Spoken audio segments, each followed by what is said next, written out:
All right, check it. This your boy MP, the number one hip hop fan, representing WVFS 89.7 Underground Railroad, the longest running hip hop radio show in the state of Florida. I'm here with the man, the myth, the legend, the homie Naledge, man. Yo, appreciate it. I've never been called a legend. I appreciate that. That's why. No doubt, man. You know what I'm saying? First, I wanted to talk about, you know what I'm saying, like y'all tearing down the stage here at A3C. You know what I'm saying? The homie Don is, you know what I'm saying, tearing it down. The homie Buckshot without here, you know what I'm saying? That's Duck Down family, you know what I'm saying? Individuals that you've worked with, you know what I'm saying? Kind of talk about the movement as far as like y'all coming down here and like showing love to the A3C festival and what y'all getting out of it. This is like, it's our second time down here. Excuse me. We just are really cool with the organizers, and the atmosphere that they're trying to build here is kind of similar to the vibe that we've seen for years in Europe. And I just feel like I wish that, you know, the same vibe that came around when I was in high school was still here, as far as like lyricism and people really appreciating the art form more, and it being less about the radio and being less about, you know, just pushing a single to iTunes right now, because that's really the big thing right now. Right. So to create an environment like this where you can hear what's new and what's popping, and sometimes I check out blogs, but it's so much better for me to, yo, what's up, fam? Like, This is you, blah, blah, blah, hand to hand. That's the school I come from. I'm not super duper old, but I'm old enough to where I remember CDs. Right. Not like, Right. not like, fam, yo, look at my link. Like, that's not me. So I love to check people out live, and that's kind of how I got hit on Twitter about that, like the other day, just about how do you choose to listen to people, and it's just like, sending me a link is gonna annoy me. Yeah. Me seeing you live and just stumbling upon you and you being dope and me hitting you up, that's organic to me, and I love that. So that's what A3C is, and that's why I came down here, because it definitely wasn't about money or any of that. It was just about like love and everybody that I appreciate, camaraderie, you know what I'm saying? Right. Now, you know, a lot have been mentioned as far as, you know what I'm saying, you know, you and Double O being Ivy League, you know what I'm saying, graduates and whatnot, you know what I'm saying? Yeah, but one thing that's funny, though, is kind of like, you know, right now we have, you know what I'm saying, the 44th president in the office, and, you know, back in '07, man, y'all was one of the first dudes with work to do, you know what I'm saying, to support the homie, you know what I'm saying? So, I mean, obviously he's our president, so, you know, we want all the support, but it's almost kind of becoming a trend to just shout out Obama, you know what I'm saying, all that. Like, you know, him being obviously from the Chi, and, you know what I'm saying, y'all being from the Chi, can you just kind of talk about that and what you feel about that now, like looking in retrospect? Yeah, it was deeper. Like, to me, like, I remember when he actually ran for an office on like city council, and he actually lost. Yeah. Like, I remember that. Like, I remember him actually going door to door, knocking on doors and posting up his own signs. I remember him being at Hyde Park, which is actually the neighborhood I'm from. And I just remember seeing him out and about, and I just remember him being like the light-skinned guy with the funny name and the big smile. Right. We actually had we shared the same barber and shit at the time, at least. Right. And it was like, wow, you know, he seems like a good person, and my parents supported him. That's what I remember being in high school, and it was like my parents support this guy, and they had a sign in the front lawn, and it's just like I seen his rise, and it just got bigger and bigger. Once he became state senator, everybody was like, well, he's on the fast track to being president. I think we thought he was going to run a little bit later, but you see he's here. So obviously, you know, it was the right time, you know what I mean? Like, sometimes I think some people thought it was too early, but it's obviously right on time. Right.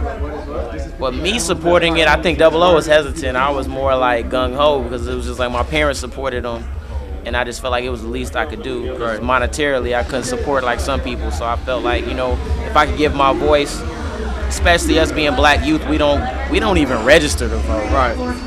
So it was just like, if I could at least encourage some people to get out that listen to me, even if they don't know why they voting for the right person, if they could just, you know, don't take nothing but 5 minutes to go down to the poll, scratch it in. So that was what I was thinking at the time. Right. Now, one thing that I've noticed, you know what I'm saying, obviously, for example, you know what I'm saying, the second joint, the In Crowd, great record, you know what I'm saying, and then Land of Make Believe, you know what I'm saying, even greater record, and even with Land of Make Believe, y'all having the placements on Sports Center, you know what I'm saying, on ESPN and whatnot.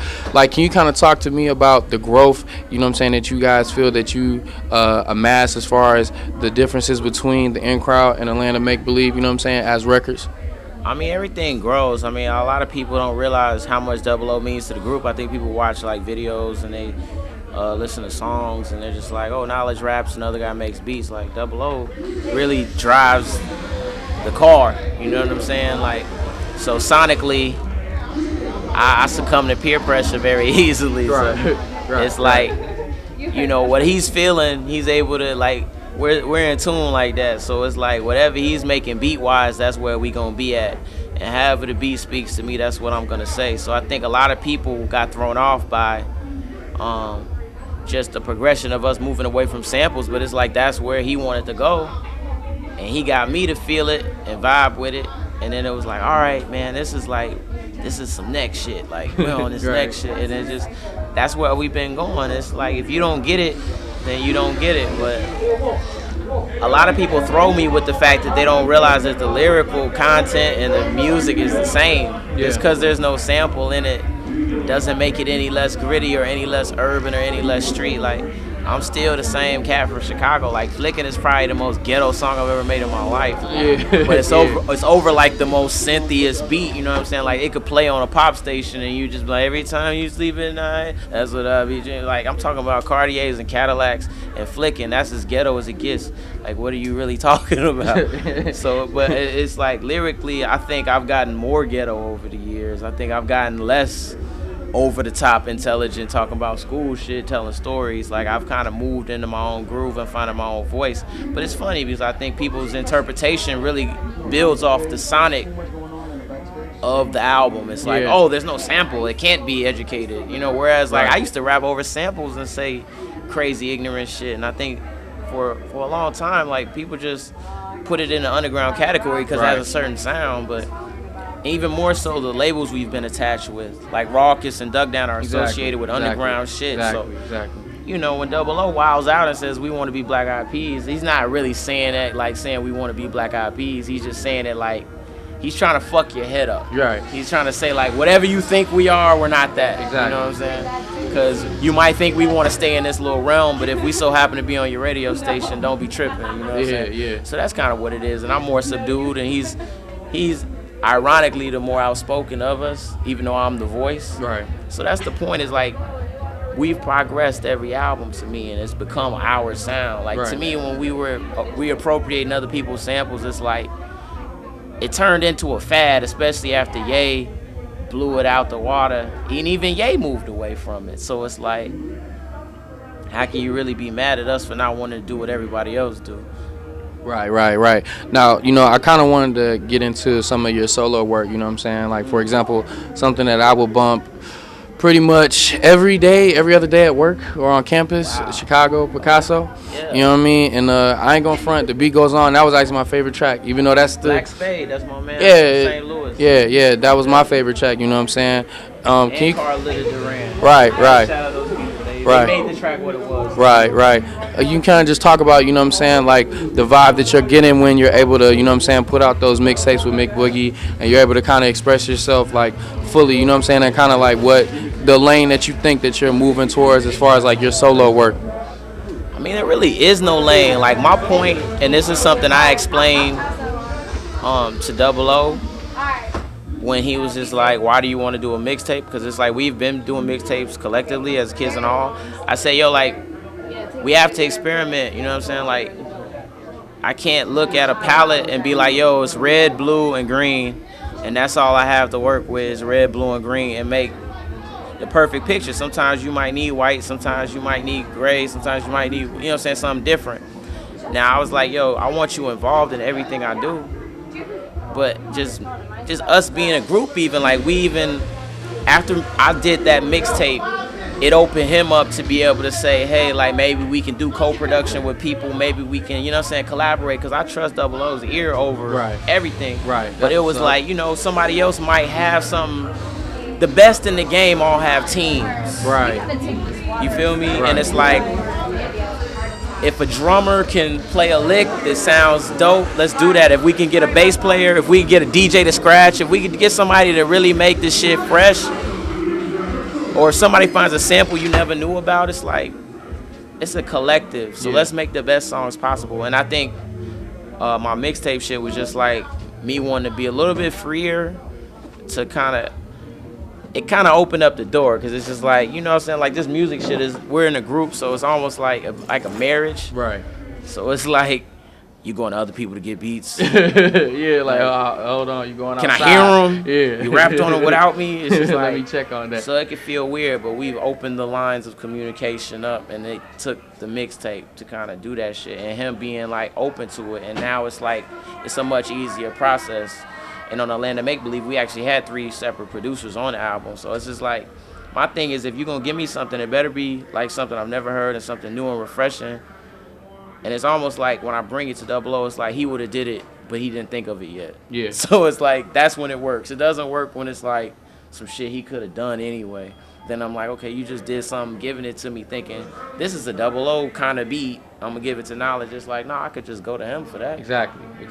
So that's what the mixtape shit was, and honestly, it just got to a point where like I was like, gee, I gotta make like stuff that's not meant to be a single all the time, or meant to be Like, look at them hips. like meant to be something that puts me in a box. And I think Right, sometimes like I'll make some shit and you know I go to the strip club, but that's a side of me that I can't portray at Kids Exactly. in the Hall. You know what I'm saying? It's like Exactly. I can't believe this Ivy League guy. He goes, yeah, I go to the strip club frequently.